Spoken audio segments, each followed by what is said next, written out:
안녕하세요, 탐스입니다. 오늘은 2020년 출시한 갤럭시 S20 플러스 모델에 대해서 알아볼까 합니다. 기본과 플러스 울트라, 이때부터 이렇게 세 가지 라인업으로 출시가 되었고, 기본은 6.2인치, 제가 가지고 있는 플러스는 6.7인치, 울트라는 6.9인치로 출시되었습니다. 그리고 갤럭시 S20 시리즈의 특징은 S20 시리즈부터 3.5mm의 이어폰 잭이 없어졌는 것을 알고 계신가요? 참 슬픈 일입니다. 무선 이어폰의 보편화로 예정된 절차가 아니었나 이런 생각도 들고요. 기본과 플러스 색상은 코스믹 그레이, 클라우드 블루, 클라우드 화이트, 아우라 레드, 아우라 블루 총 5가지로 출시가 되었고, 울트라 모델은 코스믹 그레이와 코스믹 블랙 2가지로 출시가 되었습니다. 어쨌든 오늘 알아볼 제품은 플러스니까 지금부터 같이 알아보겠습니다. 저는 지금 봐도 솔직히 디자인이 꽤나 예쁘다고 생각됩니다. 후면은 유광으로 처리가 되어서 S22 시리즈와는 조금 다른 형태고요. 이때 당시의 카메라 디자인은 좋지 않다는 평가를 많이 받았습니다. 인덕션 디자인이라고 불리기도 했고요. 그런데 말입니다. 저는 솔직히 괜찮다고 생각되는데 이 영상을 시청하시는 여러분들의 생각은 어떤지 궁금합니다. 이 디자인은 개인차니까 이 생각이 다르긴 할 겁니다. 전면부를 보시면 베젤이 거의 없는 편이고요. 엣지 디스플레이가 탑재되었고요. 다만 하단 베젤이 상단 베젤보다 조금 더 넓은 느낌이 있습니다. 그래서 디자인적인 완성도는 조금 부족한 느낌이고요. 오랜만에 20 플러스를 받자마자 드는 생각은 참 마음에 들었습니다. 제가 구매한 가격이 중고폰으로 36만원으로 구매했는데 가격을 생각해서 자꾸 그런 생각이 드는 건지는 모르겠는데 참 괜찮다는 생각이 들었고, 색상도 참 마음에 들고요.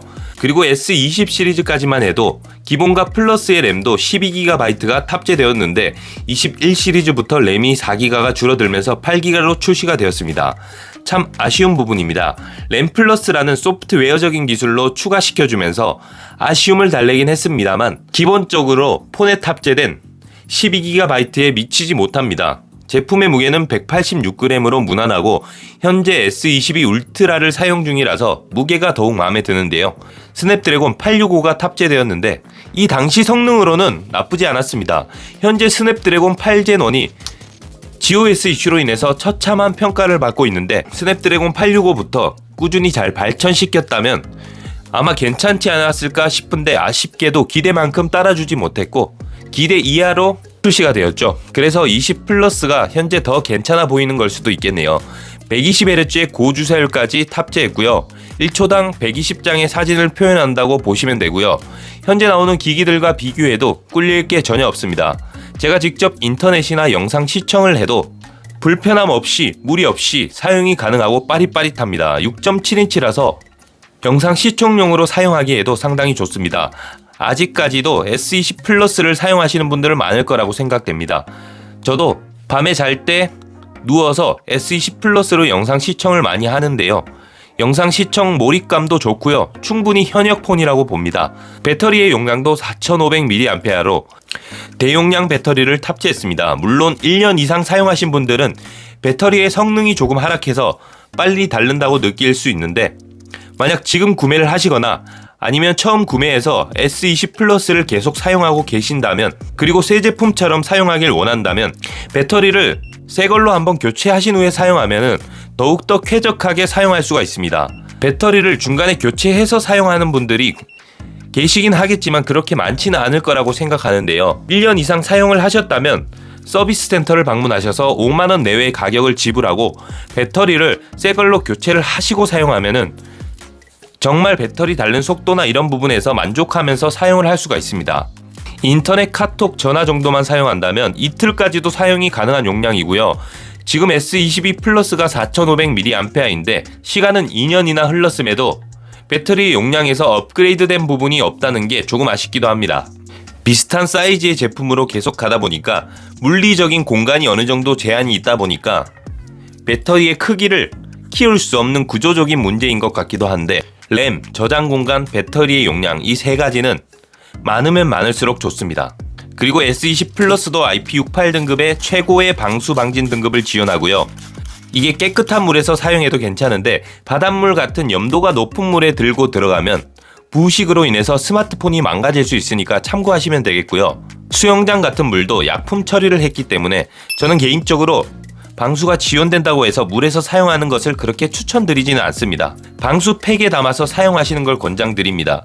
방수 등급을 너무 믿고 물에서 사용을 하다가 스마트폰이 망가지는 경우가 있으니까요. 이 부분은 꼭 잘 참고하시면 되겠고요.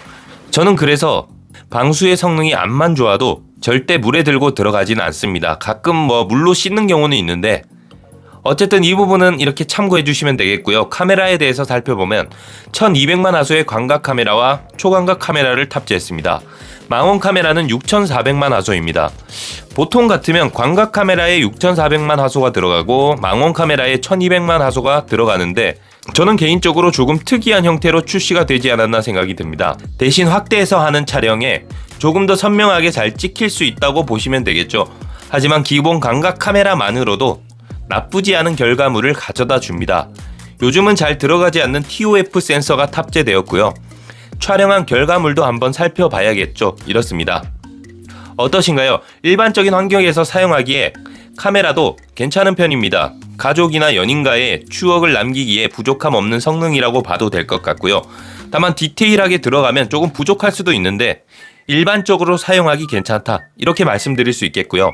S20 시리즈부터 카메라의 성능이 강조되기 시작하면서 S10 시리즈와는 차이가 꽤 납니다. 이만하면 2년 전 출시한 스마트폰임에도 훌륭한 스펙과 성능을 가지고 있다고 봅니다. 현재 중고가는 30만원대에서 이뤄지고 있는데요. 저는 36만원에 구매를 했는데요. 가격적으로도 괜찮게 구매할 수 있어서 비싼 스마트폰을 사기 싫으신 분들은 지금 깨끗한 중고폰이나 리퍼폰을 구매하셔서 사용해도 충분히 괜찮다고 봅니다.